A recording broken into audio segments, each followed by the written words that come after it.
PM-ശ്രീ പദ്ധതി നടപ്പാക്കപ്പെടാതെ പോയതിന്റെ പേരിൽ വിദ്യാഭ്യാസ മന്ത്രി വി ശിവൻകുട്ടി ഇത്രയും പ്രകോപിതനാകാനുള്ള കാരണം എന്താണ് എന്ന് തനിക്കറിയില്ല എന്നാണ് CPI സംസ്ഥാന സെക്രട്ടറി ബിനോയ് വിശ്വം പ്രതികരിച്ചത്. എന്തായാലും PM-ശ്രീയെക്കുറിച്ച് വി ശിവൻകുട്ടിയെ പഠിപ്പിക്കാൻ ഞാൻ ആളല്ല എന്നാണ് ബിനോയ് വിശ്വത്തിന്റെ വാക്കുകൾ. വിവരങ്ങൾ നൽകുന്നു KC ഉണ്ണികൃഷ്ണൻ. PM-ശ്രീയുമായി ബന്ധപ്പെട്ട് LDF-നുള്ളിലെ വിവാദം അവസാനിക്കുന്നതെന്ന് തന്നെയാണ് ഈ വി ശിവൻകുട്ടിയുടെയും അതോടൊപ്പം തന്നെ ബിനോയ് വിശ്വത്തിന്റെയും CPI സംസ്ഥാന സെക്രട്ടറി ബിനോയ് വിശ്വത്തിന്റെയും പ്രതികരണങ്ങൾ വ്യക്തമാക്കുന്ന ഒരു കാര്യം. എന്തായാലും വി ശിവൻകുട്ടി രാവിലെ നടത്തിയ വാർത്താ സമ്മേളനത്തിൽ CPIക്കെതിരെ വലിയ വിമർശനം ഉന്നയിക്കുന്ന ഒരു സാഹചര്യമുണ്ടായി.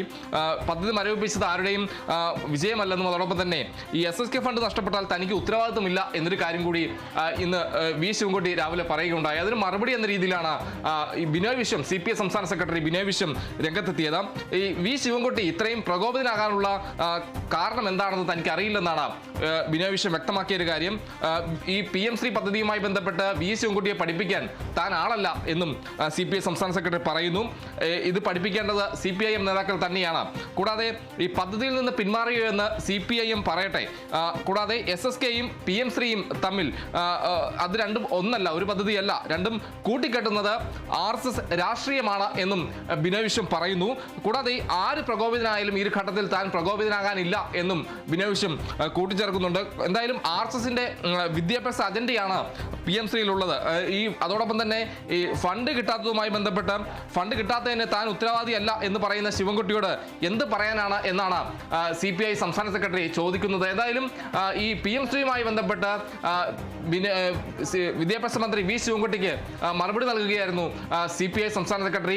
ഈ ഫണ്ട് കിട്ടാതെ വന്നാൽ താൻ ഉത്തരവാദിയാകില്ല എന്നായിരുന്നു ശിവൻകുട്ടി രാവിലെ പറഞ്ഞത്. അതിന് മറുപടി എന്നോണമാണ് ബിനോയ് വിശ്വം രംഗത്തെത്തിയത്. എന്തായാലും ഫണ്ട് കിട്ടാത്തതിന് താൻ ഉത്തരവാദിയല്ല എന്ന് പറഞ്ഞ ശിവൻകുട്ടിയുടെ താൻ എന്താണ് പറയേണ്ടത് എന്നാണ് ബിനോയ് വിശ്വം ചോദിക്കുന്നത്. കൂടാതെ ഈ PM-ശ്രീ RSSന്റെ രാഷ്ട്രീയ അജണ്ടയാണെന്നും ബിനോയ് വിശ്വം ആവർത്തിക്കുന്നുണ്ട്.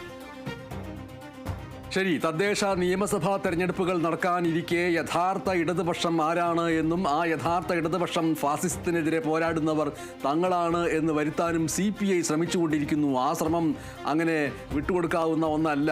യഥാർത്ഥ ഇടതുപക്ഷം എന്നുള്ളതിൻ്റെ പേരിലുള്ള ക്രെഡിറ്റ് ഏറ്റെടുക്കാൻ ചിലർ ശ്രമിക്കുന്നു എന്നുള്ളത് വിദ്യാഭ്യാസ മന്ത്രി വി ശിവൻകുട്ടി പറയുന്നത് CPIക്കെതിരെയുള്ള പ്രത്യക്ഷത്തിലുള്ള ഒളിയമ്പായിട്ട് മാറുന്നു എന്നതാണ് ഈ വാർത്തയുടെ പ്രാധാന്യം വർദ്ധിപ്പിക്കുന്നത്.